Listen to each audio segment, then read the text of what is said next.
Sir ಇವಾಗ ಆಗಲೇ ನಾನು 2 ಬಸ್ ನಿಲ್ಸಿದೀನಿ, ದಯವಿಟ್ಟು ನನಗೆ ಇದ್ ಮಾಡಿ, ನಾನು ಬಿಡದಿಗೆ ಹೋಗ್ಬೇಕು, ರಾಮನಗರ ಹೋಗ್ಬೇಕು, ದಯವಿಟ್ಟು ನಿಮ್ಗೆ ಓಪನ್ ಮಾಡಿ ನನಗೆ. ಸರ್ ಒಂದ್ ಸ್ವಲ್ಪ ಏನಾದ್ರು ಮಾಡಿ, ಕೈ ಕಾಲಿರೋರು ಹೆಂಗಾರು ಮಾಡ್ತಾರೆ, ನಾವ್ ಹೆಂಗ್ ಮಾಡ್ಬೇಕು? ಇವಾಗ ಫೆಸಿಲಿಟಿ ಇದೆ ಸರ್ ಅಲ್ವಾ, ಫೆಸಿಲಿಟಿ ಇದ್ಮೇಲೆ ಹೆಲ್ಪ್ ಮಾಡ್ಬೇಕು ನೀವು. ಸರ್ ನಾನು ಆಲ್ರೆಡಿ 3-4 ಗಾಡಿಗೆ ಅಡ್ಡ ಹಾಕಿದೀನಿ, ಓಪನ್ ಆಗ್ತಿಲ್ಲ ಅಂತ ಸುಳ್ಳು ಹೇಳ್ತಾ ಇದ್ದಾರೆ. ಯಾಕೆ ಹೇಳ್ಬೇಕು ಸುಳ್ಳು? ನಾನೇನಿಲ್ಲ, ಇವಾಗ ನನಗೆ ಓಡಾಡಕ್ ಆಗ್ತಾ ಇಲ್ಲ, ನೀವು ಓಪನ್ ಮಾಡ್ತೀರಾ ಇವಾಗ ಡೋರ್, ಅದನ್ನ ಹೇಳಿ ನನಗೆ. 3 ಅಡ್ಡ ಹಾಕಿದೀನಿ, 3 ಬಸ್ ಅಡ್ಡ ಹಾಕಿದೀನಿ ನಾನು. ಅಲ್ಲಿ ಫೆಸಿಲಿಟಿ ಇದ್ಮೇಲೆ ಮಾಡ್ಬೇಕು ನೀವು. ಸರ್ 3 ಬಸ್ ಅಡ್ಡ ಹಾಕಿದೀನಿ, ನಾನು ಬಿಡದಿಗೆ ಹೋಗ್ಬೇಕು, ದಯವಿಟ್ಟು ನನಗೆ ಓಪನ್ ಮಾಡಿ. ಇಲ್ಲಾಂದ್ರೆ ಒಂದ್ ಸ್ವಲ್ಪ ಅವ್ರ ಕಾಲು ಕೈ ಇರೋರು ಹೆಂಗಾರ ಅಡ್ಜಸ್ಟ್ ಮಾಡ್ಕೊತಾರೆ.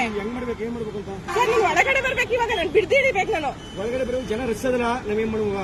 ರಶ್ ಇದ್ರೆ ಸ್ವಲ್ಪ ಅವ್ರು ಹೆಂಗೋ ಅಡ್ಜಸ್ಟ್ ಮಾಡ್ಕೊತಾರೆ, ನಾವು ಅಡ್ಜಸ್ಟ್ ಮಾಡ್ಕೊಳ್ಳೋದು ಹೆಂಗೆ? ಫೋನ್ ನಲ್ಲಿ ಸ್ಕ್ಯಾನ್ ಮಾಡ್ಬೇಕು, ರಶ್ ಅದೇನ? ನೀನ್ ಯಾವ ತರದ ಸರ್ ಇವಾಗ ಫೆಸಿಲಿಟಿ ಇದೆಯಲ್ವಾ, ಫೆಸಿಲಿಟಿ ಇದೆಯಲ್ವಾ? ಫೆಸಿಲಿಟಿ ಇದ್ರೆ ಹೊಡೆದಾಕ್ಬೇಕಿದೆ, ಇದು ನಿಮ್ ಫೆಸಿಲಿಟಿ ಇರೋದು.